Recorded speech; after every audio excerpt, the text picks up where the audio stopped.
करिश्मा, रेशमा और मनीषा तीन बहनें हैं। उनका एक भाई भी है, मयंक। मयंक अपनी बहनों को बहुत प्यार करता है, लेकिन मयंक की पत्नी सविता इस मामले में मयंक से बिल्कुल ही अलग है। वो अपनी ननदों का जितना बुरा कर सकती है उतना बुरा करती ही रहती है और अपनी ननदों पर हुक्म भी चलाती है।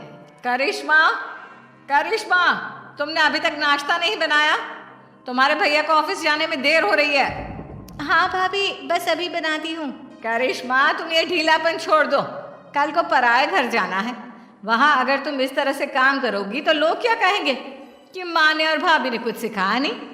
और तुम्हारी दोनों बहनें कहाँ हैं?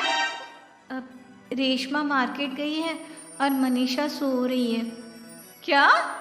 सुबह के 8 बज रहे हैं और ये महारानी अभी भी सो रही है? ये कहते हुए सविता अपनी सास दुर्गा देवी के पास जाती है। माँ जी, देख रही हो अपनी बेटियों के तौर तरीके? क्या हुआ बहू, सुबह सुबह क्या कर दिया मेरी बेटियों ने? अरे एक तो अभी अभी उठकर किचन में गई है, दूसरी सुबह सुबह बाहर चली गई और तीसरी अभी तक सो रही है। क्या करूं मैं इन तीनों का? मैं तो परेशान हो गई हूँ। जा जाकर उठा उसे और रेशमा से मैं बात करती हूँ। सविता सीधा मनीषा के कमरे में जाती है और उससे कहती है, महारानी जल्दी उठो, सूरज सर पर आ गया है। भाभी थोड़ी देर और सोने दो ना, मैं रात को लेट सोई थी। वो क्या है ना, यूनिट टेस्ट चल रहे हैं। शराफत से उठती है या नहीं, या फिर पानी की भरी बाल्टी डालूं तेरे ऊपर? नहीं नहीं भाभी, मुझे बिस्तर में नहीं लाना, उठती हूँ मैं। मनीषा जल्दी से उठकर बाथरूम में चली जाती है। सभी आराम से बैठकर नाश्ता कर रहे होते कि तभी रेशमा बाजार से हाथ में सामान लिए आ जाती है। रेशमा को देखते ही सविता उस पर बरस पड़ती है। लो, आ गई महारानी। ऐसा भी क्या सामान लाना था जो सुबह आंख मलते ही बाजार की तरफ रवाना हो गई? भाभी, कल आप ही तो चीख रही थी कि घर का सारा सामान मुझे ही लाना पड़ता है, घर में किसी को भी किसी काम से कोई लेना देना नहीं है। अब मैं बाजार जाकर सामान ले आई तो आपको इस बात से भी तकलीफ हो रही है? देख रही हो माँ जी, अपनी बेटी की जुबान कैंची से भी तेज चलती है। और मयंक, आप तो कुछ कहेंगे नहीं अपनी लाडली बहन को। रेशमा, अपनी भाभी से ऐसे बात नहीं करते। चलो माफ़ी मांगो। भैया, मैं क्यों माफ़ी मांगू? आप भाभी से बोलिए ना कि हम पर कम हुक्म चलाया करें। हम इस घर की बेटियां हैं और आपकी पत्नी की ननद है, नौकरानी नहीं। लो कर लो बात। इनकी भलाई के लिए कुछ भी बोलो तो इन्हें बुरा लग जाता है। इस घर में यही इज्जत है मेरी।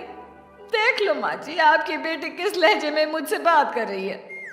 सविता वहाँ से चली जाती है। मयंक को बहुत गुस्सा आता है, वो भी वहाँ से चला जाता है। फिर करिश्मा रेशमा को समझाती है।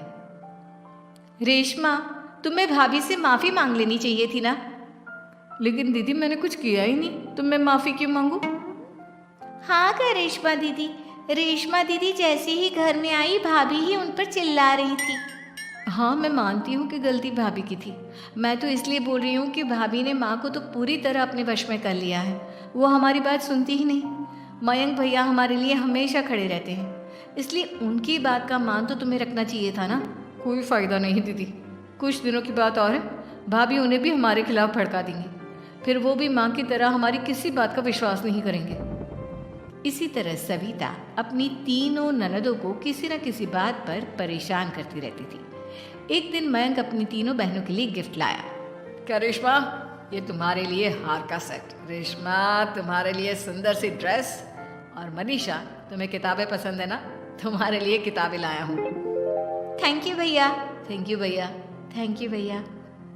करिश्मा, तुम्हारा नेकलेस कितना सुंदर है। ये भैया कहाँ से ले आए होंगे? मैंने भैया को 3 दिन पहले फ़ोन पर ये डिज़ाइन दिखाया था और आज भैया ये ले आए।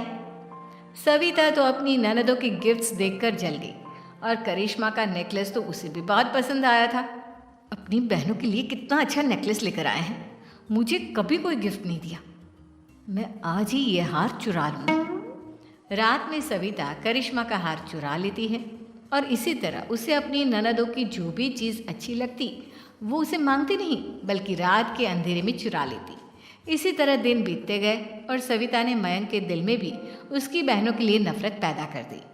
एक दिन मयंक ने करिश्मा और रेशमा के लिए रिश्ता देखा और ये बात उसने घर में सबको बताई। माँ, करिश्मा और रेशमा के लिए बहुत अच्छा रिश्ता आया है। वो लोग कल इन्हें देखने आ रहे हैं। आप और सविता मिलकर सारी तैयारी कर लेना। ये सुनकर करिश्मा और रेशमा खुश हो जाती हैं, लेकिन सविता सोचती है, अगर इन दोनों बहनों की शादी हो गई तो घर और बाहर का काम कौन करेगा? मनीषा तो एक नंबर की कामचोर है, उससे तो किसी बात की उम्मीद लगाना ही बेकार है। मुझे इस शादी को रोकना होगा। अगले दिन सभी लड़के वालों के स्वागत की तैयारी करने में लगे होते हैं। तभी मयंक अपनी बहनों से आकर कहता है, तैयार हो गई तुम दोनों? देखो, दोनों लड़के बहुत अच्छे हैं। मैं कोई कसर नहीं छोड़ना चाहता, इसलिए तुम उनके सामने अच्छे से बिहेव करना और अपनी भाभी से लड़ने मत लग जाना। करिश्मा, तुम वो नेकलेस पहन लो ना जो मैं तुम्हारे लिए लाया था। भैया, मैं बहुत देर से वो नेकलेस ढूंढ रही हूँ, लेकिन मुझे मिल ही नहीं रहा। क्या तुमने नेकलेस खो दिया? तुम्हें पता भी है वो कितना महंगा था। तुम कोई काम ढंग से नहीं कर सकती। मयंक गुस्से में वहाँ से चला जाता है। थोड़ी देर बाद लड़के वाले भी आ जाते हैं। वो दोनों बहनों को पसंद कर लेते हैं और रिश्ता पक्का हो जाता है। लेकिन सविता के दिमाग में तो कुछ और ही खिचड़ी पक रही थी। वो पंडित जी के पास करिश्मा की कुंडली लेकर जाती है और उन्हें पैसे देकर करिश्मा की कुंडली बदलवा देती है। जब लड़के वालों के पास करिश्मा की कुंडली जाती है तो वो दुर्गा को फ़ोन करते हैं। बहन जी, हमने करिश्मा की कुंडली अपने पंडित जी को दिखाई थी। आपकी बेटी की कुंडली नहीं बल्कि दोषों का पिटारा है। देखिए, मैं और मेरे पति इन सब बातों में बहुत विश्वास करते हैं, इसलिए हम आपकी बेटी से अपने बेटे की शादी नहीं करा सकते। इस तरह करिश्मा का रिश्ता टूट जाता है और सभी घर वालों को बहुत दुख होता है। अब कविता सोचती है, चलो, करिश्मा का तो रिश्ता टूट गया, अब रेशमा का भी रिश्ता तोड़ना है। क्या करूं क्या करूं? अब सविता आवाज़ बदलकर किसी अननोन नंबर से रेशमा के होने वाले ससुराल में फ़ोन करती है। हेलो, मैं कौन हूँ कौन नहीं ये आपके लिए जानना ज़रूरी नहीं। बस इतना सुन लो कि रेशमा का 2 साल से किसी के साथ अफेयर चल रहा है। बस रेशमा का रिश्ता तोड़वाने के लिए सविता का इतना कहना काफ़ी था। अब रेशमा का भी रिश्ता टूट गया। मयंक और दुर्गा देवी ने रेशमा को खूब खरी खोटी सुनाई और उससे बार बार उस लड़के के बारे में पूछने लगी।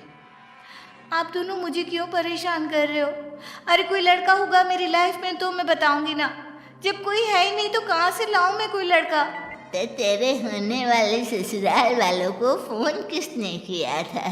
माँ, मैं नहीं जानती किसने फ़ोन किया था, मैं सच कह रही हूँ। मैं तो पहले ही कह रही थी, इसकी लगाम खींच कर रखो, लेकिन मेरी सुनता ही कौन है? आप चुप रहिए भाभी, ये सब आपका ही किया धरा है।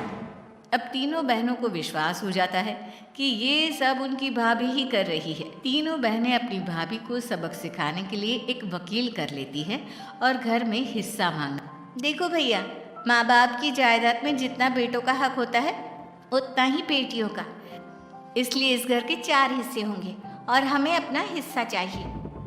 मैंने तुम्हारे लिए क्या क्या नहीं किया और तुम इस घर में हिस्सा मांग रही हो?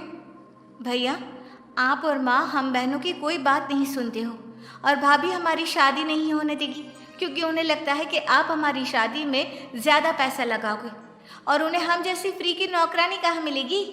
तो हम भाभी के साथ तो रह नहीं सकते, हम बहनों को अपना हिस्सा चाहिए। अरे तुम्हें शर्म आनी चाहिए अपनी भाभी पर ऐसा इल्जाम लगाते हुए। वो तुम्हारे बारे में कितना सोचती है। हाँ माँ, भाभी हमारे बारे में बहुत सोचती है। दिन रात बस यही सोचती रहती है कि किस तरह से अपनी तीनों ननदों को परेशान करूं और कभी मुझे पढ़ने भी नहीं देती। दोनों बहनों का रिश्ता भी तो इन्होंने ही तोड़वाया है और रात में हमारे कमरे में आकर हमारी चीज़ें भी चुराती हैं। इसी तरह सविता की तीनों ननदें अपनी बात पर अड़ी रही। अब कोर्ट में तारीख भी शुरू हो गई। जब सविता को लगा कि उसकी तीनों ननद इतनी आसानी से नहीं मानने वाली, तो उसने अपने पति और सास को सारी सच्चाई बता दी और अपनी तीनों ननद से माफ़ी मांगी। मयंक और दुर्गा को भी अपनी गलती का एहसास हो गया। अब सविता खुद करिश्मा और रेशमा के लिए अच्छा रिश्ता ढूंढती है और उनकी शादी करवाती है।